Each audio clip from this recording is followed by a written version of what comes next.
Welcome to the Jim Cressman podcast. My guest today, the founder of the Juno-nominated band Faber Drive, and the father and manager, maybe that's the term we should use, of Isaiah Faber, who is also known to the world as Pow Fu. So really cool to have you on, man, and congratulations on all the success you've had with your career and the way your son's career is going. It's just marvelous to bear witness to. Thanks, brother. Appreciate it. Just for the record, real quick, it's Isaiah Faber. Isaiah. Did I not say Isaiah? I think you said is I can't remember what you said, but Isaiah. Isaiah. Isaiah Faber. I don't know why I have problems pronouncing stuff sometimes, but No, I should do a take good. two, but that's just not the way I roll with this podcast. I like to leave the mistakes glued to it. It feels more real that way. Love it.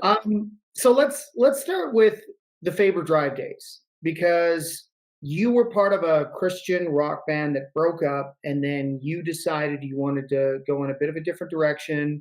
And you've got quite the origin story with how you got rolling with Faber Drive. So let's start there. Sure. So Faber Drive, basically kind of what happened is, I can't remember which podcast it was. I have it somewhere here in my notes. But you talked about fuel for the fire, like as a passion. And my old band Seed had just broken up. I was really frustrated and I was angry, and I was like, we worked so hard at this band. We were together for maybe 3 years, and we released 2 full-length CDs at the time, albums. And so I just was really frustrated. And at that time, Nickelback was the biggest thing in the world, and with How You Remind Me.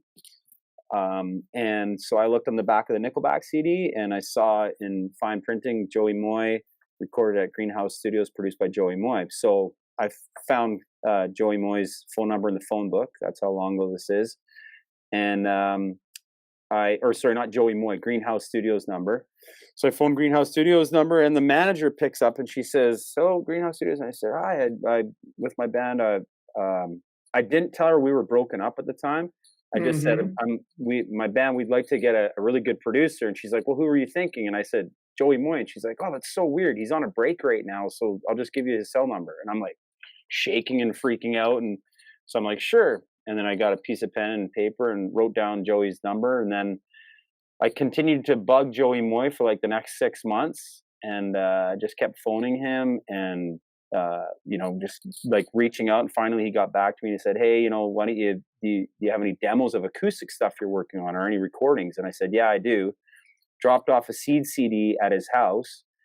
He gave me his home address, which was pretty cool, in Burnaby, I believe it was. And then and then he called me back. He's like, "Do you have any other stuff?" And so I started recording some acoustic stuff, sent him a bunch of acoustic stuff, and he said he really liked it. And then I kept bugging him. And finally one day he said, "Why don't you come to the studio," which was Nickelback's studio at the time, "and we'll finish the song you're working on." And I was just freaking out. And that's pretty much how Faber Drive started. That's a lot of pluckiness and resourcefulness, my friend, and a little bit of certainty in knowing that you were going to have a band to put together and something to present on the other side of this relationship with Joey too, because like you just mentioned, Seed had broken up. Was it just personnel difficulties in the band, or people weren't committed to it, or what was the issue?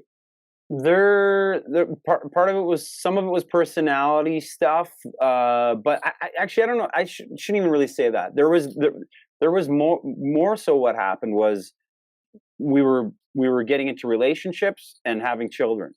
And so the family dynamic came in. When we're in a band, you're not making money. You're not making money. You're in a band. You're working a full-time job. You're trying to play with this band. That you got this lead singer who's like, "We're gonna make it. We're gonna be huge, right?" And I, but we would have all these band practices, but we seemed to be spinning our wheels a bit. And so I think that's pretty much why it ended. That happened. That's not an uncommon story. Real life forces you sometimes to deviate away from your passion, and then it starts to fizzle because you just have so many hours in the day. And if you've got kids and you're taking care of them, and it's just life catches up with you sometimes. So it's not uncommon, but obviously it helped you develop something that actually became much bigger out of it. So how important of a role did Joey Moy play in Faber Drive being a success? Because this guy is obviously someone who, everything he touches turns to gold these days, but he must have had the Midas touch back then.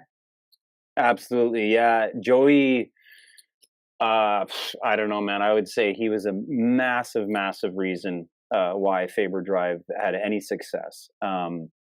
Back then, if you asked me that, I don't know if I would have said it back then, but looking back now, knowing who he is and how much I learned from him, um, the guy's a genius. And He's why wouldn't you have said it back then? Is it because you've there. developed more of an appreciation for him since? Absolutely. It was the relationship that I had with Joey back then, there was some frustrations I had, and I think it was probably more frustrating for him because I was such a rookie. It's like taking somebody that's, taking a 13-year-old boy and trying to teach him how to work really hard. Like, I was just so young as an artist that I didn't I didn't see and know at the time how much he knew and how much of a amazing producer he was. Like, I don't like to think that he still keeps getting better is amazing. But even back then, like, he was doing the Nickelback stuff and the things that he was telling me, like take after take after take on vocals, and me being like, like I was used to going in and doing one take on a vocal, but that's just not the way Joey rolls. And he's just very, very specific, microscopic about everything, and it shows. Like, his stuff is just amazing. Also, I'm going to go back real quick, Jim, I got to give two shout outs to my original band members in Seed, the band that broke up right before Faber Drive. They're still two of my best friends, Mike Teagan and Colin Friesen. So I just wanted to say that to those guys. Right on.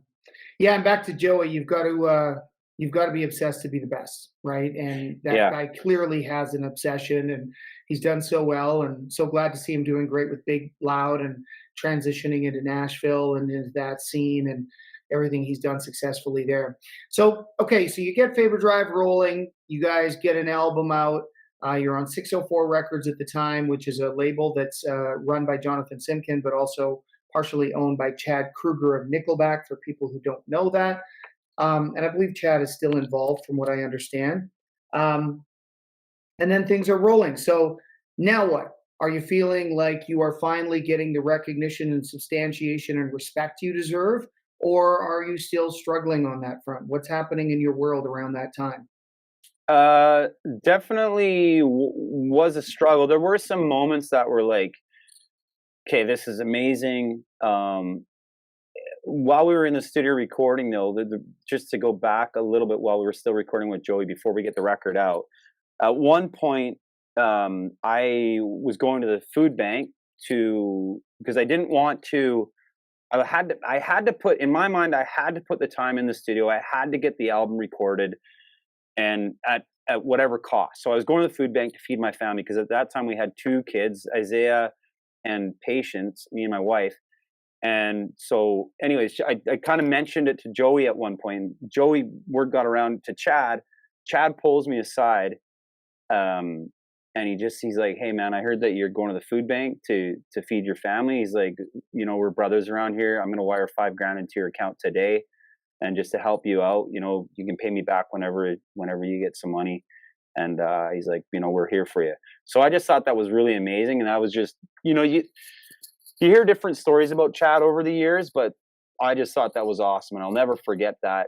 And he's done a lot of good things for me over the years too. So, yeah, to answer your question, there was moments that were amazing. Like, we had some, amazing success with Much Music. We had some amazing radio success. But I don't know. I don't know if it's like this for everybody, but I know for me, I'm always I don't know if I can say it's never good enough what I've done or the success I've had, but I'm always looking further, like always pushing, always want more. No matter you get a number one on Much Music back in the day, like that's not, yeah, you get a number one. It feels great, but you're still, You're always looking to see what's next, right? What's next? What's next? And I think that that's a common trait among high performance people. They climb one mountain and right away they're looking around to see where the next highest peak is because that's the one they're going to go after. So, Yeah. I mean, I understand though how that can become an infatuation and how that can actually become an unhealthy obsession Hmm. too, because you want to stop and take stock of your blessings and connect with gratitude so that you have the fuel to climb that next mountain peak and the motivation to chase that dream down. And for you, you probably had a hard time doing that just given where you were early in your career and wanting to chase these career milestones down.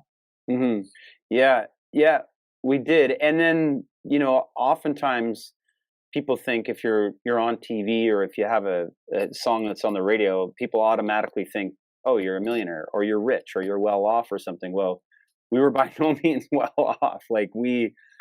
It was a struggle. Like I said, I was at that time. By the time the record came out, we actually had 3 kids. And so me and my wife and our 3 kids, like I was balancing the life of a star, or not a star, but like just a traveling musician, and trying to put food on the table, and that's not an easy balance. Definitely not an easy balance. It wasn't for No, me. and how did you deal with that stress at the time? uh I would say that a lot of it, first of all, God's always been a big part of my life. I am a Christian. I try to be a Christian. And when And did that start? When you were a kid? yeah, when I Were you was a raised kid. that way? Yeah, I was raised that way. And but to know, it was, I've heard so many mixed stories about how people are raised as Christians, and you get sometimes a totalitarian father or mother that they're like, "You're coming to church, you have to do all these things." The way that I was raised, my father was the most amazing man I've ever met in my entire life. He was my hero by far, and it was because he loved people. He truly loved people. Like he basically looked like a homeless guy. He had a big beard. He always wore a dirty hat and dirty clothes, but he'd pick up hitchhikers all the time. He would buy food for people. He would, anytime somebody called him that needed anything, he would be there. He was the oldest of 10 kids. And So this is important, I think, for people to understand. If you really want to influence someone to see the world the way you see it, you have to live a certain way. And then they are usually affected by the positivity and the beauty and the light that you bring to the world. And I think that many fundamental Christians want to put so many rules and so much structure around their children that they sort of lose sight of the teachings of Jesus, right? As opposed to living like Jesus told us how to live, which yeah, sounds like your dad had that down. And then through his actions, you realized, okay, this is something that could work very well for me too, because you saw the example he set. yeah, absolutely. Yeah, he was a great man. Passed away when I was 19. That left a mark on me for sure. I think one of your podcasts recently too is talking about somebody whose dad passed that when he was 22. I think it was the booking agent. Your last podcast. Yeah, Steve Lassiter. Yeah, Steve Lassiter. And yeah, those are, whenever you lose a loved one or a hero, it's a tough road to go down. So how did you cope with all that? So obviously you've got this faith backstop, but you're on the road, you're touring, you've got all the stress, you're not quite making a bunch of money yet, but people assume you are. You have 3 young kids at home. You probably have a wife who misses you and needs you to be there. And to some degree, everything you wanted from a career perspective is coming together, but your life is unraveling. Yeah. Yeah. So another big part for us, like me and my wife, was we lived in my in-laws basement suite. So like the support that they were for us, they're amazing people. Rick and Wilma Bull, um they were just so supportive, and they just like, they're the kind of in-laws where I would ask something and 99% of the time they'd say yes. And so it came to a point where I was like, I felt bad asking for something. So they were just like crazy supportive. And so our children grew up with grandma and grandpa living upstairs and us living in the basement suite in the back of Mission. And having that support, trusting in God, believing in God, and even through all the mistakes that I've made in my life, and then having that support, that family surrounding us, and having a wife she's rock solid and she's full of love. So having that support around us was the biggest reason why I think I was able to do what I did. Did your faith and that support around you and your love for your family, which is clear, did that did that help you resist the temptations of the road, the girls, the booze, all of that, or was that, you know, was it like sometimes people get out on the road and they forget what they have at home, and they're not Hmm. bad people, but they just lose perspective, right? Hmm. And Hmm. sometimes it's a solid foundation for them to navigate from. So I'm just curious, how was it with you for the most part? Uh, so early on, I definitely made some mistakes. Um, and yeah, I learned from them quickly. Uh, I'd be lying to say that I was perfect. I definitely was not perfect. I don't believe anybody is perfect except for Jesus. And I've just been honest with my family, and they all know uh, who I am, and Well, and it what I've been humanizes through. you too, right? Mhm. Like anybody who says that they've been infallible in their life is just a hypocrite, right? Or they're delusional. So, Yeah. and then this isn't, by the way, I know that this is sort of a personal discussion that we're having here in public. None of Hmm. this is an indictment. It's just someone is listening to this right now who Hmm. has a family at home, Hmm. this podcast with you and me right now, and they are struggling, and Hmm. your insight might help them. You just Yeah. never know. Yeah. Yeah. I believe that too. I do for sure. So, so you navigated. I mean, you've been honest with your family, uh, but how did you tactically resist temptations in the road? So obviously you learned. You know, Hmm. you'd screw up and you'd learn, and that's the best way to learn. By the way, Yeah. Yeah. but what inspired you to learn? Because a lot of people also don't learn; they actually keep going down that road time and time again. Mhm. I feel like there's a few things that, or at least two things that I can think of out of the gate with that is that I really, really did love my wife and my children, and I didn't want to lose them. So and I also knew that I was the breadwinner, and so I had to force myself to, for instance, like, at the end of the show, the guys would, you go out and you hang out with the fans, and you go to the bar. I just decided there's a bunch of reasons why I decided, and the two main ones was because I didn't want to get into trouble. I found that when I went to bars, I'd either get in a fight, or you know uh, something else would happen, or the other thing I found was I'd blow my voice, and then kind of like what on your Aaron Pritchett podcast, your interview with him, he was saying how he learned quickly that you can't be at the bar all night and then you blow your voice and you're tired the next morning at the radio interview, or you got to cancel the gig because you can't sing. Well, you can't cancel the gig. The show must go on. So I learned that oftentimes what I would do is I'd have a drink or two in my hotel room by myself. And that's pretty much how for the last, the end, for the last half of Faber Drive, the last three quarters, it's all I would do is I just sit in the hotel room and, do my phone calls or do some emails, write some songs, maybe have a beer or two, and just be in the room by myself. And just kind of, that was how I did it. Yeah, you sort of develop more and more professionalism through trial and error because you're right, your body just breaks down at some point and it can't handle all the stress you're putting it through. If you're performing and summoning all that energy and then trying to scream over a bar band on top of it, it just doesn't seem to work. Did you ever struggle with alcohol at all? Because you mentioned that you used to drink by yourself, and that's not necessarily a bad thing. Sometimes it settles the nerves, but did that ever get away on you? Oh yeah, definitely. I I don't know if it's ever gotten totally away on me, but there's definitely been like hammered nights. And to me, the hammered nights, for me personally, I'm not talking about anybody else. I'm talking about me personally. They're not worth it. And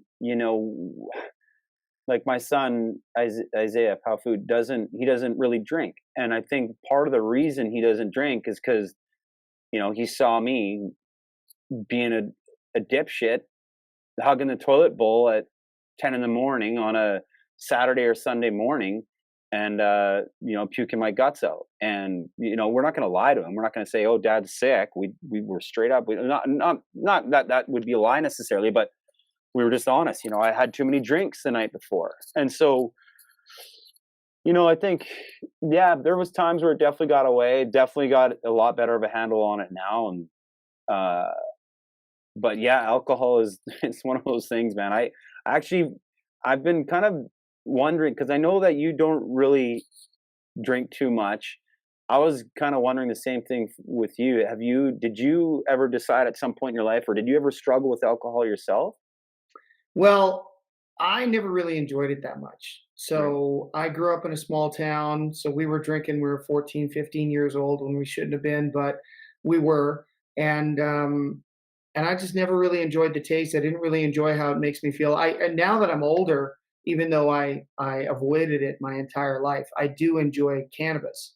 So I Right. like to have a joint or a vape or an edible, because I can still be very functional on it. So one of my Yeah. favorite things to do is to get high, go in the sauna, and do a workout.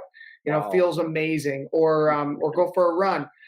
But even that, like anything else, you want to just be aware of developing chemical dependencies and Yeah. making sure that you can show up at your best for your family, your friends, your colleagues, your clients. Hmm. And so I'm very aware of it. It's just a matter of discipline. It's not to say that you don't cut loose the odd weekend and Hmm. have a little fun, but at least with pot, I don't. I never get that hungover feeling I used Yeah. to get with alcohol. So Right. I didn't struggle with it as much as some people that I have been close to and loved who Right. have struggled. Right.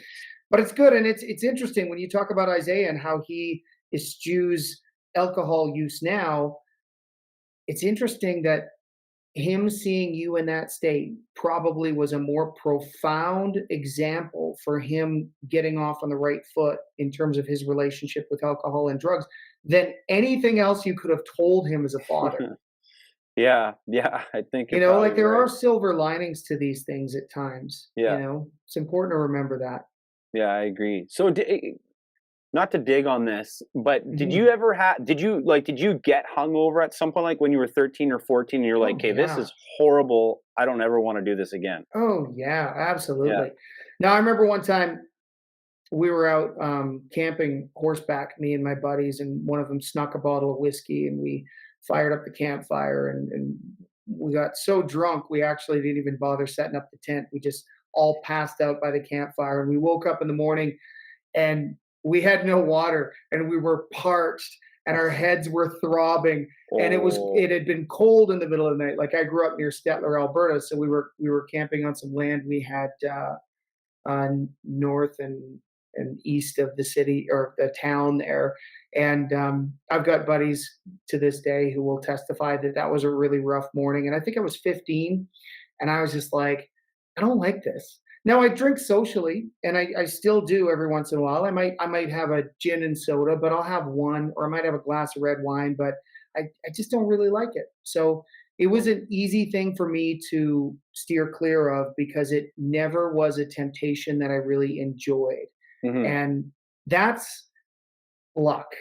That is Mhm. not discipline. That is not me being superior to anybody. That's just, I'm not wired to really enjoy alcohol. So Mhm. that's a blessing. And I'm grateful for it because on my mom's side of the family, she's predominantly Irish, and so we do have a history of alcoholism with some of her relatives. And luckily, I didn't get that gene. I could take it or leave it, and quite easy to leave it, which is Cool. lucky. Oh, Yeah, that's great. yeah. You never know, man. We all struggle with things, and I think one of the signs of maturation is learning to pick your vices. Mhm. Yeah, So I'm a workout nut, but I I've love chosen that. that. Yeah, and Yeah. I chase that. And yeah, I mean, maybe I'm boastful about it, and sometimes it maybe hits people the wrong way, but I'm just proud of where I'm at 46 years old. I'm proud that I'm infatuated with it to a degree, and it benefits me in all realms, Yeah. emotionally, physically, uh, and mentally. So, um, yeah, as I've gotten older, I've started to realize, like, okay, either you pick your vices or they're going to pick you. Yeah. So if you can pick them and then become infatuated with them and leave very little time in your life for anything else. And that's the great thing now. Like when I go on the road, I can't go out and drink till 2 in the morning, even if I wanted to, because I'm usually meeting a client, like a music client of mine for a workout in the gym at 6:30 or 7, Wow, that's and cool. which I love, and it's a great way to bond with people. So And who have you all worked out with of your clients? well, I work out all the time with Kip Moore in Nashville. I've worked out with Cool. Corey Marks when we've been on the road together. Brett Kissel, George Canyon, Aaron Pritchett. Nice. Mitch Merritt was up here a few years ago before the pandemic, and we did a killer bicep workout because he wants to build those big arms. And It's the only thing that um, matters, man. yeah, Megan Patrick and I. She's not a client, but she's a friend of mine. We had a great workout in Nashville, and then I have worked out as well with Tim McGraw when I promoted a What? concert with him up in Alaska. And That's yeah, dope. it's cool. It's funny. Like you trade off. So I don't get to sit up with them at 4 in the morning playing cards and drinking, Yeah, but I get to enjoy a sweat session with them in the gym. And for me, that just seems to be much more of a win-win. that is so cool, man. Something that you said, this is from the Aaron Pritchett episode again, too. You said, this goes in line with what you were saying, how if you don't pick your vices, they'll pick you or something. And you said, starve your distractions to maximize your passions. When you said that, I was like, wait, I had to like think about it for a second, but it's so true. I love that you do that. And, that's really cool, man. I don't take it as a boastful thing. I think that is something that's really cool to be heavily involved with, like to do, like it's amazing. Like I feel encouraged. Like when you did that egg freaking thing on Instagram, dude, that was crazy. And I love the fact that it almost looked like you were gonna puke on the sixth egg Yeah, yeah, I almost be- did. because So it looked like that's for just the people who are reality of. listening who don't know, I consume about a dozen raw eggs a day, and I used to consume a lot of eggs. I boiled them back in the day when I was starting out in a career, and I just didn't have a lot of money. And you could go buy 3 dozen eggs for like back in the day it was like $6 and boil those up, and that was essentially my food for the week. And it was a quick, efficient way to get protein and good fats and amino acids and minerals into my body. And even though everybody told me that I was going to have terrible cholesterol, that never happened. But now I find that if I food is something I enjoy, but it's mostly fuel. So I want a quick, efficient way to consume what I need to get through my day. So I drink 12 raw eggs a day, and I usually do them one or two at a time, so I don't overwhelm myself. And it just it gives me the protein, the positive good fats, everything else that I need. And I don't encourage everybody to do it, but it seems to be working for me. And It's yeah, amazing. it's one of those things So where so when you get up in the morning, yeah. do you do your workouts first thing in the morning? It depends. I usually try and get out and do something physical first thing in the morning. So I have my daily minimum where I do I break out a 10-minute set where I do 10 to 15 kettlebell swings in the first 30 seconds, 20 push-ups in the last 30 seconds, and I multiply that times 10. At the end of that 10-minute block, I've done 200 push-ups and 100 to 150 kettlebell swings. Wow. And then these days I go jump in my sauna, which I have heating up while I'm doing my daily minimum, usually outdoors. And I'll go crank out another 200 kettlebell swings in the sauna at 200 degrees. So by the time 7 a.m. rolls around, I've put in a lot of work. And then I go upstairs. I have 4 to 6 raw eggs, usually 3 or 4 bananas, depending on how hungry I am, and an avocado. And then I drink a ton of water. So And that's is that your daily? Like, yeah. is that what you do every day? Do you have a cheat day at all? Like, do you have a seventh day cheat day, or Um, is that what you're eating every day? Like the 3 or 4 bananas and avocado. that's pretty consistently my breakfast unless I'm on the road and I don't have access to those things for one reason or another. But then I just Wow. try and eat as healthy as I can. And I don't I personally see the utility in the cheat day, but I don't. I just try and eat as healthy as I can, and I try and maintain like an 80-20 rule. So 80% of my diet is good, 20% is a little bit on the borderline, and then I do have the odd treat every now and then because life is life, and you shouldn't totally deprive yourself, When's the right? last time So you had something from McDonald's? Honestly. that would be years ago. I Really? can't remember the Wow. last time I had McDonald's, but That's amazing. I had 2 apple turnovers with frosting on them this morning because Nice. my daughters love this little bakery in town, and so I Oh. said, "Hey, I'm gonna run down there first thing in the morning and go grab you guys some treats," and then I grabbed myself some. So, yeah, every once in a while, you have to indulge Are we because allowed to say the name of the bakery on this, yeah, it's podcast? a South Main Bakery in Penticton, and there's a little Nice. convenience store attached to it. It's the cutest little place, so That's awesome. You know what? yeah. Sorry, I don't want to interrupt again, but so one thing that I do find interesting is that I was talking to my buddy Nate Cavalli, and he was saying that guys like Jim Cressman and his brother's this crazy workout guy. He's a physiotherapist, and he says guys that are like that, they generally don't have cheat days. They kind of do what they do, and they make it their way of life. And so it's a burning question. It was a burning question in my mind to find out if you had cheat days or cheat moments and stuff. But that really answers the question. So thank you. Yeah, Evander Holyfield said something really prolific years ago that I really admire. The former heavyweight champion Evander Holyfield. He said it's important to get into shape, but it's more important to live in shape. And Right. so that idea of living in shape made me Right. go, okay, I have to adapt my daily habits to still enjoy my life, but find a way every day to get some physical activity in there and adhere to a diet when possible that gives me everything I need to just keep this machine moving forward. So I like that analogy. It was like, and by the way, Evander Holyfield to this day, I believe he's 58 years old. He looks amazing. Wow. And he's still shredded, has abs, and I mean that's what's possible. The other thing is, when I was a kid, and you probably feel the same way. How old are you, Dave? Oh, you never ask. I don't know what I'm got. Anyways, I'm 46. no, I'm I'm not going to joking. press you on it if you don't No, want no, to tell me. I'm 45. Okay, well, when I was a kid, We're the same age there group. weren't too many uh, physical role models who were 60 years or above that looked amazing, right? Like Right. most men, when they turn 60, they look like it, right? Yeah. And nowadays, that's totally changed, and Wow. it's very inspirational. So I see guys like The Rock, and I go, man, that guy's like 53 years old, Is he and really? yeah, and I mean he's on all kinds of performance enhancing drugs for sure, right? Like Right. to Right. look the way he does, but you can stay pretty natural and look pretty amazing, but feel amazing, which is really the important part. Like that's the important part. People think it's vanity. It's like I know what I do is partly for. I know what I do physically is partly for how I present myself in the world, but mostly it's the way I feel about myself inside. It's the self Right. esteem, it's the mental health, emotional health. I'm a better dad. I'm a better agent, manager, promoter, friend, husband. It's all of that that actually is the reason why I do what I do in Your the gym every energy day. levels are just Scott. I feel like energy levels are way higher.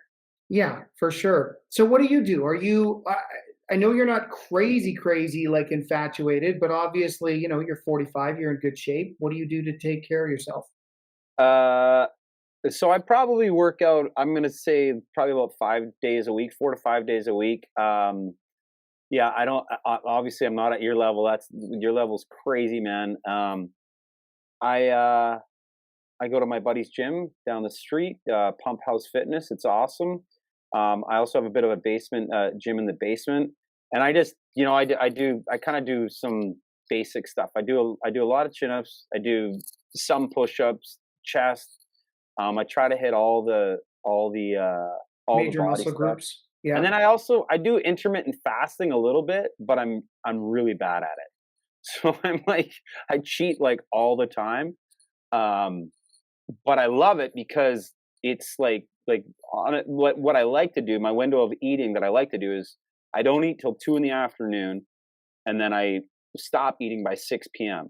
But again, Yeah. I'm really bad at it. I screw up all the time. Like oftentimes I'll, on a Saturday morning, I'll make breakfast for the family. So then that'll be my cheat day. Usually I'll eat all day on a Saturday.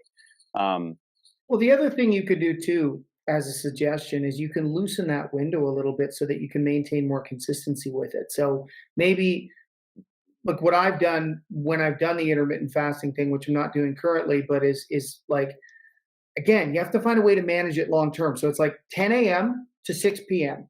Right? It's right. not as drastic as 2 to 6 p.m., but you can stick with 10 a.m. Like that's actually not that hard. Yeah, not at all. It's you can make breakfast for your family and just wait till everybody's eaten. It's time to do the dishes, and then you jump in and eat, right? Right. And it's not so bad if you just loosen it a little bit. It was the same type of concept that I developed with my 10-minute minimum a daily. It's like that's my minimum, but it's 10 minutes. If I can't find 10 minutes, that's my problem, Hmm. right?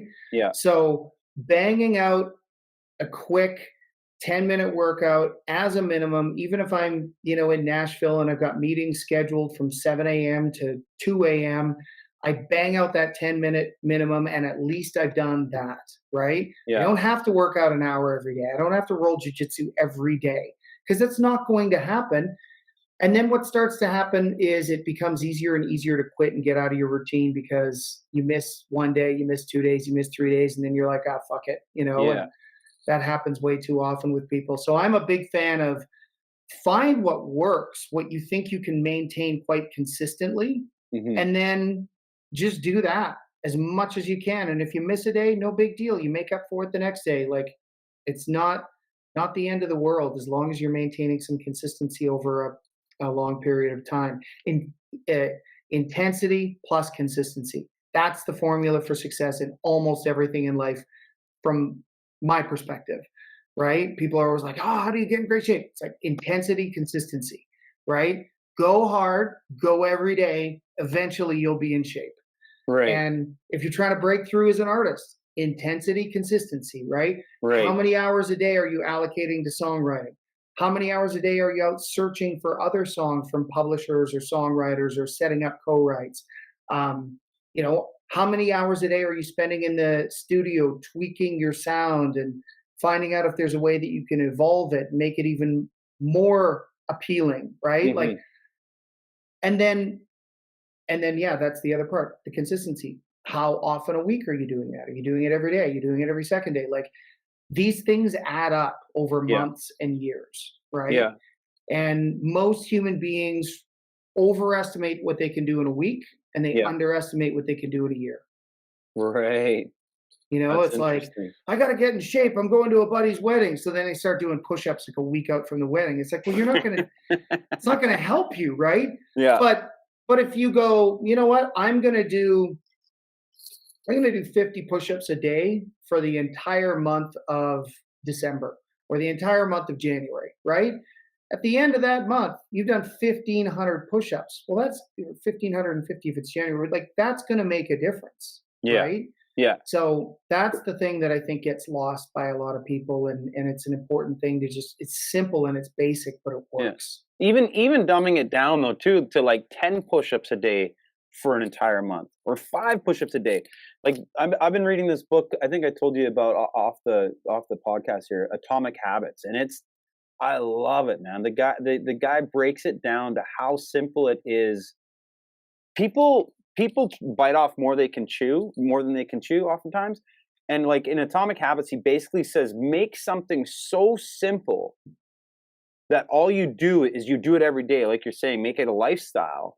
Like whether if you did one push-up a day for 365 days or 360, whatever, how many days are in a year, I always get it mixed up. But and you did one push-up a day for 300, if you did it for 1 year, well, now you've done one push-up a day. So now you have that habit of doing something. It sounds so simple that it's stupid, but for somebody that's not working out, they keep saying, "Oh, I'm going to start working out," and they want to go to the gym for an hour a day. That's a lot of time moving to do something like that. Yeah, and the truth is you have to have an internal reconciliation. If you can't find 5 or 10 minutes a day to do something physical, you're never going to find an hour. You're never going to find Yeah, 45 minutes, yeah, right?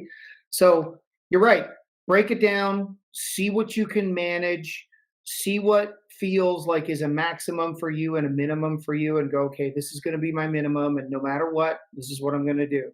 And I think if more people did that, you'd see people getting healthier. And right now, in the midst of this pandemic, I mean, that's one thing that we're not talking about. 4 out of 5 of the people who end up hospitalized or dead from COVID have an obesity issue, right? And that's Mm. not me saying that to be mean. That is fucking science for all the Yeah. hashtag follow the science people out there. Yeah. And we're not talking about obesity, and we should be talking about it more.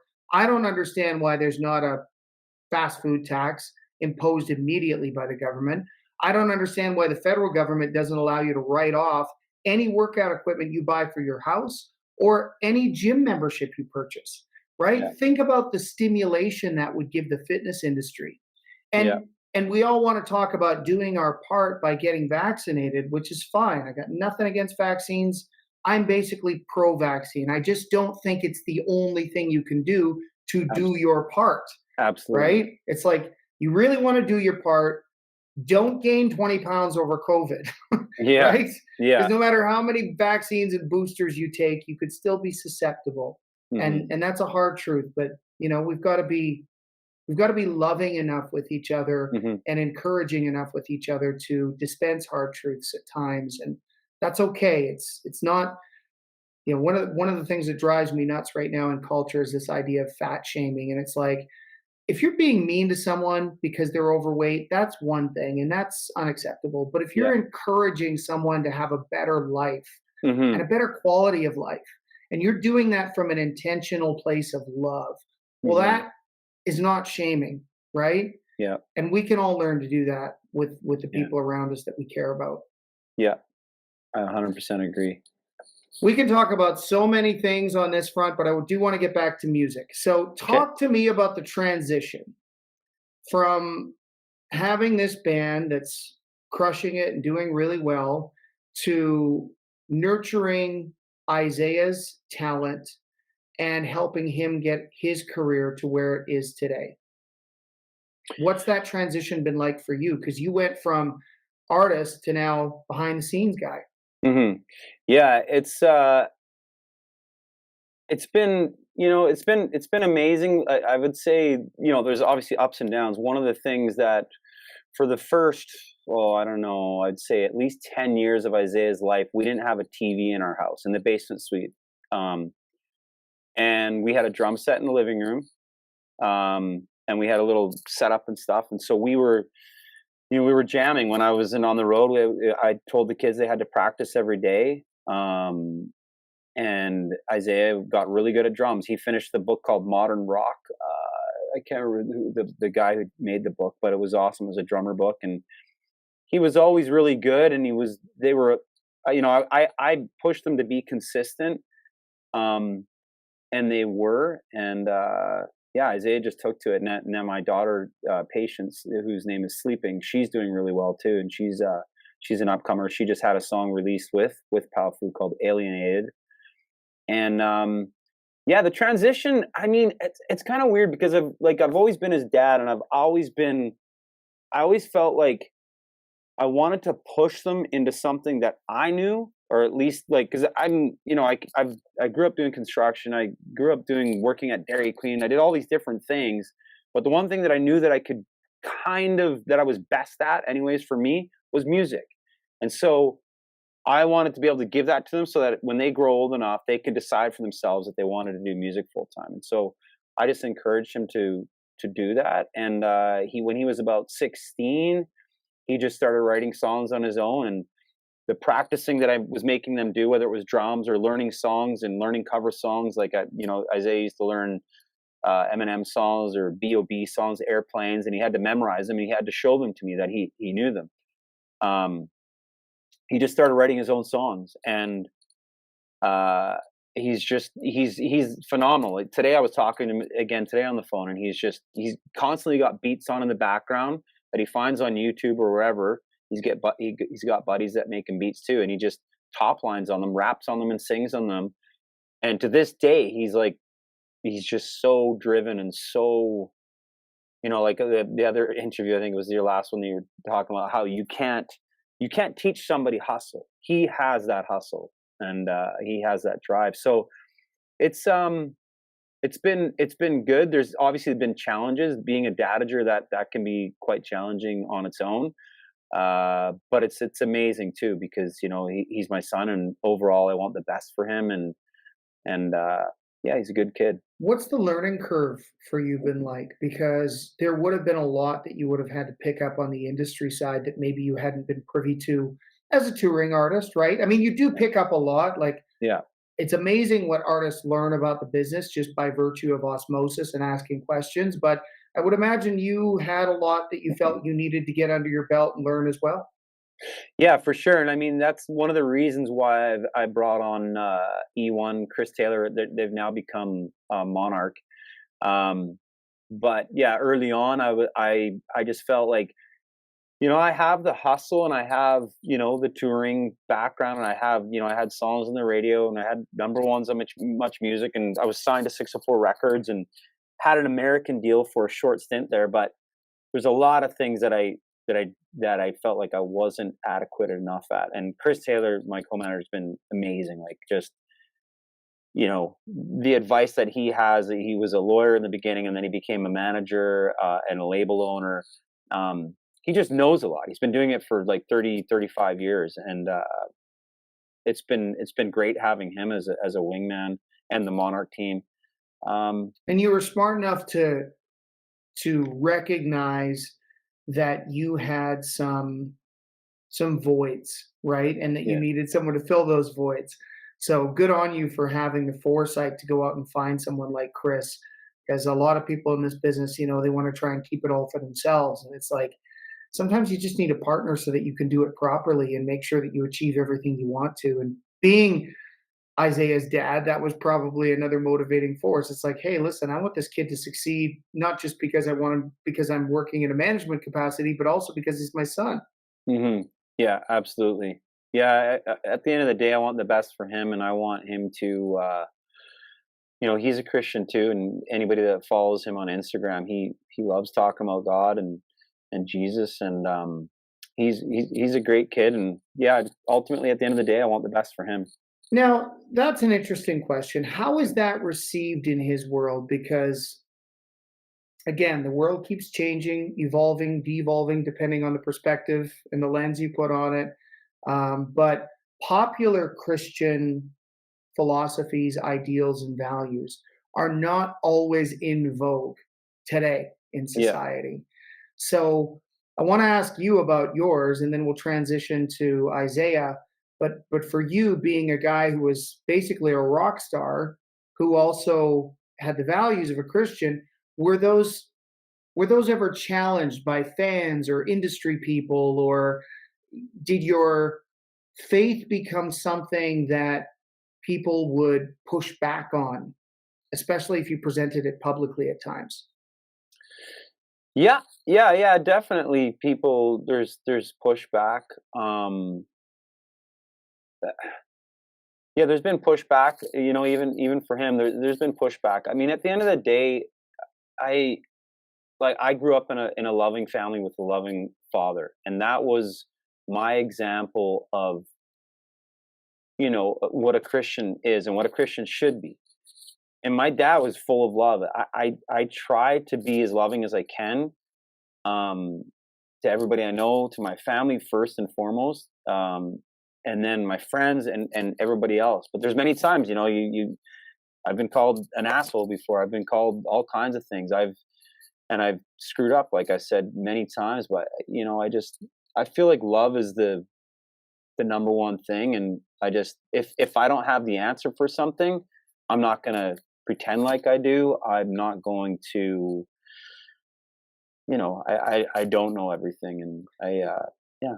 It's interesting. I mean, I appreciate you opening up on that front, but I think you, I think to some degree, and maybe I'll take flack for saying this, but I think you have to be more courageous to come out, especially on social media, as a Christian these days than you do to come out as part of the LGBTQ plus community, right? Like, it seems like society, and maybe this is because people feel like those groups, particularly that one I mentioned, has been unfairly oppressed for so long, Mhm. that we need to make good on that now, and we need to over celebrate or super celebrate someone's identity with a gender identity or a sexual proclivity or whatever it is.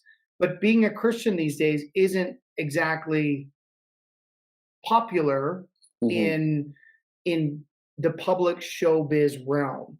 You Mhm. know, yeah, it's just interesting to see that. Like Chris Mhm. Pratt takes a lot of heat for Yeah. being a Hollywood Christian, right? Mhm. And Yeah. he's open about his faith and he's honest about his faith. And apparently, he's a super nice guy. I've never met him, but Mhm. he does take some heat over that. And it's interesting. And it's like, well, if he came out as non-binary tomorrow, he'd probably just be celebrated. Now there would be Mhm. people who hate him with closed minds as well, but Mhm. it's an interesting time in culture, and I just Yeah. thought I'd get your thoughts on that. Yeah, I mean, then I look at guys like Kanye West. There's a lot of people that hate him too. But I think there's a lot of good things that he does, and I think he's a professed Christian. I think, but I'm not 100% sure on that. And same with Justin Bieber is another good example of Justin Bieber. From what I understand, is definitely a professed Christian. Um, Well, yeah, he had some and major problems, and he just found that Christianity gave him a base to navigate from, yeah, from what I understand. yeah, yeah, and there's like there is obviously people. Like, I've heard some of the worst things I've ever heard from people that grew up in a Christian home, that their parents were apparently Christian, but like the worst things you could ever imagine coming from these people that were apparently Christian Super parents. judgmental. Super judgmental, and then like like you hear about different things like with priests and molesting and stuff like that, and like that is like I can't even understand that, and it literally infuriates me because you're taking the most innocent people in the world and you're literally Exploiting them. Yeah. exploiting them. And I just like, so that side of it, like that's, to me, that's not God, that's not Christianity. And then you got there's I don't think it is by anybody's definition, to be yeah, fair. I think yeah, that there's people who are either mentally ill or yeah, profoundly evil who gravitate to certain ideologies because they make them feel superior to other people, hmm, even though they have all of this sick shit in the back of their head, in the closet, in the back of their mind, right? Like, yeah, yeah, it's a human beings are so weird. yeah, We've even seen that we've seen so much of that with COVID as well, where people are like, you know, uh, hashtag follow the science and follow the science. It's like, yeah, but are you? yeah, Because yeah, like this is something that I've posited to many people, and I haven't posited it publicly, but how many people in the music industry would have fought back against the vaccine mandate had Donald Trump still been in office and had it been his administration that would have enforced it, right? right, right, right, Interesting question. I mean, I yeah, don't know, and I'm hmm, not saying everybody wouldn't have said, "No, no, no, a vaccine is the right choice for me," but god damn it, I do know people who would have for sure been like, hashtag resistance, my body, my choice, back right, off Donald Trump, who are all on the vaccine train mandate now yeah, because their side of the ideology is pushing it. yeah, But it's like, yeah, I wonder what would happen in an alternate universe where Donald Trump is still the president if he had enforced a vaccine mandate. And I'm not saying he would have. And again, I think there's lots of people who decide that that's the best course of action for their health, and God bless them. I'm hmm, totally fine with that. But interesting to see if it was presented from that side, who would be on board and who wouldn't be. yeah, yeah, I agree. Yeah, it's a weird world right now. Yeah, I just I don't fully understand. You hear so many times inclusion, inclusion, inclusion, but is there inclusion now? Because I don't feel totally included. I personally will never get the vaccine. Um, but we have lots of vaccinated friends, and we love them all the same. But I'm not going to be told by the government or by so-called public health officials that I need to get this thing or I'm a risk to other people. I don't believe that. And there's millions of other people in the world that are in the same boat. They just They don't believe that that's the truth. And it's because, like you said, follow the science. The science shows that it's not the truth. Even Yeah. though people will say that the science shows that it is the truth, that's not the truth. No, you There's, can still spread the disease even though you're vaccinated. You can still get it. yeah. This vaccine is not exactly the type of vaccine that we all grew up taking. Like I Mhm. never took a booster shot for polio. I don't know if you did, but I didn't. Right. Yeah, I don't And know. I am vaccinated now. I got COVID early on. I didn't have a tough time with it, but I do need to get on airplanes and I do need Yeah. to do that for my job and my career. And I had that discussion with my family and said, "Hey, listen, like I'm not anti-vax. I Hmm. don't need this one because Yeah. I got the antibodies from actually having the, which is hilarious that we've so many people have forgotten basic grade 6 biology. It's like if you Yeah. get the virus, you have the antibodies. It's like being vaccinated, only better. Yeah. But but I also need to make a living. Yeah. And well, I just don't feel like I'm done yet in this business. And I know I need to travel, and I know that's Hmm. part of the deal. So we all Yeah. make sacrifices. That's a Yeah. sacrifice I was willing to make. Yeah. And luckily, no problems with it so far, no Yeah. issues, no complications. And I think by and large, that's the way it is for 99.9% of the people. But to pretend there's no risk and to pretend that you're doing it and that makes you a better person than somebody doesn't, Yeah. that's where the pathology is. It's Yeah. like, no, no, no, there is risk. There's risk to getting COVID, there's risk to taking the vaccine. You got to decide which one you're most comfortable with, right? Yeah. And then the other thing, and I think you share this with me, this perspective with me, is it's not about the vaccine. It's about when you create mandates, you now set a precedent which removes body autonomy from individuals. And Hmm. that's something I do have a problem with. Yeah. I mean, I didn't really want to get the vaccine because, like I said, I got COVID. I tested negative after 4 days. I really wasn't sick. Like Yeah. I was sick, but not the worst flu I'd ever had. Put it that way. I still continued to train for those 4 days. I was fine. And then, to have to face this mandate or I can't get on a plane, it's like, well, Jesus Christ, now I feel like I'm losing a little control. And then will that end? Are you guys going to make me take a booster every 6 months? Because that's something I don't want to get down with because, you know, I don't need it. Hmm. I don't need it. I take care of my health. I do other things. And I don't believe that a 22-year-old man who's in perfect physical condition or woman should necessarily receive the exact same dosage and treatment as a 400-pound person who is a diabetic. Yeah. And I'm sorry that that sounds controversial, but it's like that doesn't make any sense to me. No, it doesn't. Doesn't make any logical sense at all. Yeah. Yeah. So you're holding out as of this point, or are you reconsidering, or where are you at on it? Do you feel, and this is what I want to ask you. Do you feel like you would be more receptive to receiving it if it wasn't being pushed so fucking hard? Personally, no, because I've done probably about like 20 years of just personal research where like people say, you got to trust the professionals, you got to trust the doctors. Here's the thing. For me, I have friends and family that I know personally. I know they have no interest in lying to me. I know that what they tell me is the truth.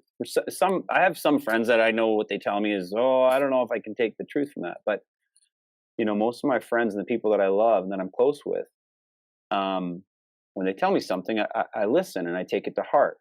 I've seen in the last 20 years of my life, I've seen many times where people have reacted, extremely reacted, and sometimes less to vaccines. And so for me, I I don't I don't trust them. I think there's something more to it. I just don't believe it. I don't take it at face value. Are you talking about all vaccines or the I'm COVID talking ones? about all vaccines in general. So, Okay. people could label me as an anti-vaxxer if they want to. I that's me personally. And my wife, she does a lot of research on it, so she knows, the medical and scientific and stuff. For me, I just talking to friends, family, people I meet, just asking stories of, have you ever had anything happen, or is it all been good? And more times than not, I hear stories of, yeah, my brother or my sister or my mom or my dad or something, and it's like, why would anybody lie about that? Why would Yeah, and I think that, listen, anecdotal information, especially from people who are close to you, has a profound impact on your decision making. That's just the way the world is, right? Like, Mhm. if somebody in your circle has had adverse effects, it is going to affect your perspective on it. Yeah. By and large, and this is where, maybe we'll agree or disagree on this. I think that vaccines in modern medicine have been a blessing to humanity overall, but that doesn't mean it's perfect, and that doesn't Mhm. mean there's zero risk. It just means that, there have been times in human history where we've had really serious pandemics that killed countless people, and vaccines were developed in the midst of that or near the tail end of them, and helped taper off some of those viruses, from what I understand. But I get it. I mean, I think it's a weird one because, the anti-vaxxer thing, it's like I'm not anti-vax, but I'm not pro mandate. Mhm. I am I am I am pro same-sex marriage, but I'm happily married to a woman. I don't need to Mhm. marry a man to Mhm. show that I'm pro same-sex marriage myself, right? Yeah. It's like one of those things where it's like, well, I don't have a problem with it. And if that's what works for you, go for it. Yeah. I'm not necessarily going to jump on that train myself. And that's how I feel about vaccines. And Mhm. the only counter argument you could make to that is, well, if you get the vaccine, you're doing it for other people. But in the case of the COVID vaccine, that no longer seems to be the case. Again, if you're actually Mhm. following the science, you can Mhm. still get COVID, you can still transmit COVID, and they've got a problem figuring out the formulation for these things, and doesn't feel Mhm. like they've been totally honest about it most of the time. Yeah, it doesn't feel like that at all. And yeah, I mean, with vaccines on a whole, I think we're gonna have to agree to disagree because there's a lot of skewed numbers, a lot of statistics um that the powers that be will say are a certain way, and there's a lot of them that are skewed. And like I said, my wife's done a lot of studying on it, and just the stuff that keeps coming up, and I've seen, and then talking to people personally, is just not. I don't take it at face value. For me personally, I'll never get the COVID vaccine. If somebody's got a gun in one hand and a needle in the other, you're gonna have to pull the trigger on the gun. I won't get it because I just don't believe in it for myself personally.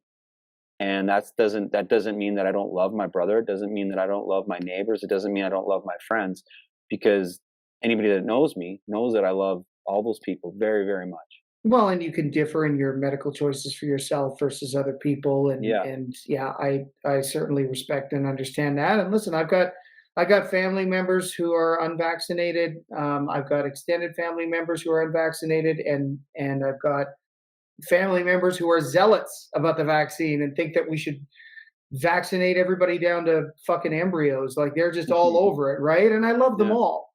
Yeah. My thing is, you have to we have to maintain and retain body autonomy as human beings, right? To Yeah. some Yeah. degree. I know that our freedoms are somewhat illusionary, but Hmm. the further we get away from body autonomy, the more dangerous I think that could be. Because again, Justin Trudeau's in power right now, and so if you're a liberal, you're more likely to be more receptive to what he has to say.